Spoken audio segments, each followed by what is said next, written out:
Hello viewers, আসসালামু আলাইকুম। কৃষি পরিবারের পক্ষ থেকে আপনাদের সবাইকে জানাচ্ছি আন্তরিক শুভেচ্ছা এবং অভিনন্দন। ভিউয়ার্স, আজকে কিন্তু খুবই গুরুত্বপূর্ণ একটি ভিডিও নিয়ে হাজির হয়েছি। আপনারা যারা মরিচ চাষ করতেছেন বা করতে চাচ্ছেন তাদের জন্য কিন্তু এই ভিডিওটা খুবই গুরুত্বপূর্ণ। কারণ আজকের ভিডিওতে আমি আপনাদেরকে জানাবো মরিচ গাছে পটাশ সার দিলে কি হয়। তার সাথে সাথে আমি আরও দেখাবো কি করে দিলে মরিচ গাছ প্রচুর পরিমাণ জোপালো হবে।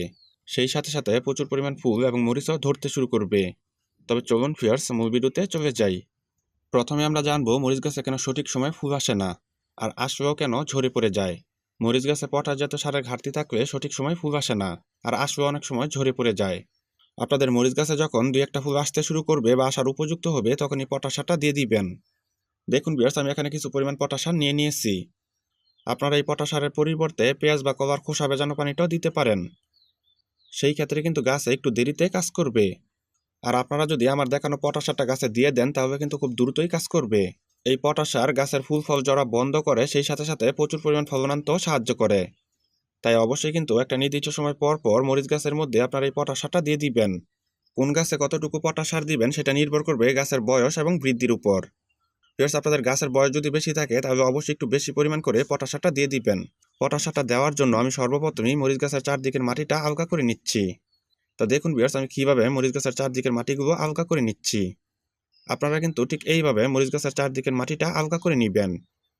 আমি একটা কাঁচির মাধ্যমে খুব ভালো করে মরিচ গাছের চারদিকের মাটিটা আলগা করে নিচ্ছি।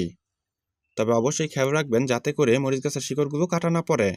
যদি মরিচ গাছের শিকড়গুলো কাটা পড়ে তাহলে পটাশ সার দিলেও কিন্তু ভালো একটা ফলন পাওয়া যাবে না।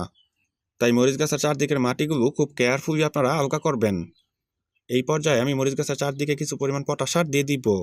যেহেতু আমার মরিচ গাছের মধ্যে ইতিমধ্যে ফুল করতে শুরু করেছে তাই আমি একটু বেশি পরিমাণ করে পটাশ সারটা দিয়ে দিব। তবে অতিরিক্ত মাত্রায় দেওয়া যাবে না। যদি অতিরিক্ত মাত্রায় দেন তাহলে কিন্তু উপকারের পরিবর্তে ক্ষতি হবে। তাই একটা নির্দিষ্ট পরিমাণ পটাশ সার মরিচ গাছে দিয়ে দিবেন। আমার এই মরিচ গাছের মধ্যে আমি 5 থেকে 7 গ্রামের মতন পটাশ সারটা দিয়ে দিলাম।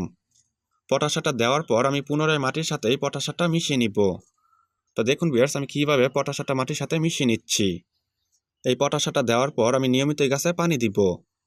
সঠিক সময়ে পানি না দিলেও কিন্তু মরিচ গাছের ফুলগুলো ঝরে পড়ে যায়।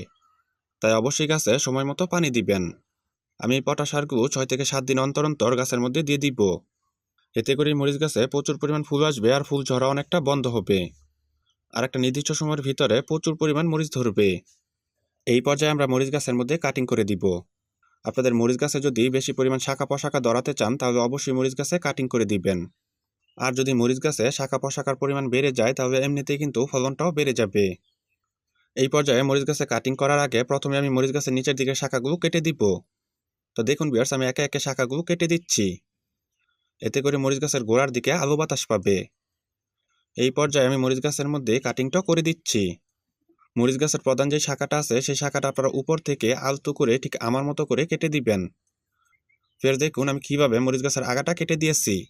এতে করেই কিন্তু আপনাদের মরিচ গাছের মধ্যে প্রচুর পরিমাণ শাখা ছাড়বে। আর সেই শাখাগুলোর মধ্যে কিন্তু একটা নির্দিষ্ট সময়ের পর প্রচুর পরিমাণ ফুল এবং মরিচও আসতে শুরু করবে। প্লাস আপনারা কিন্তু ঠিক আমার মতো করে মরিচ গাছে পরিচর্যা করতে পারেন। আপনারা যদি ঠিক এইভাবে মরিচ গাছের পরিচর্যা করেন তবে আপনাদের মরিচ গাছের ফলনও বৃদ্ধি পাবে। তো ভিউয়ার্স, এই ছিল আমার আজকের ভিডিও। আমি আশা করি আপনাদেরকে বুঝাতে পেরেছি মরিচ গাছের ফলন বৃদ্ধি করার জন্য কী কী পরিচর্যা করে দিবেন। ভিউয়ার্স, আপনাদের কাছে যদি আমার এই ভিডিওটা ভালো লেগে থাকে তাহলে অবশ্যই লাইক, কমেন্ট এবং শেয়ার করবেন। মরিচ চাষ সম্পর্কে যদি আপনাদের কোনো মতামত জানার থাকে তাহলে অবশ্যই কমেন্ট বক্সে কমেন্ট করবেন। আমি সাধ্যমতো চেষ্টা করব আপনাদের প্রত্যেকটা কমেন্টের উত্তর দেওয়ার জন্য। আপনারা চাইলে কিন্তু আমাদের ফেসবুক পেজেও যুক্ত হয়ে যেতে পারেন। আমাদের ফেসবুক পেজের নাম হচ্ছে কৃষি পরিবার। সবাই ভালো থাকবেন, সুস্থ থাকবেন এই কামনা করে আজকের মতো বিদায় নিচ্ছি। দেখা হয়ে যাবে আগামী কোনো নতুন ভিডিওতে। আসসালামু আলাইকুম।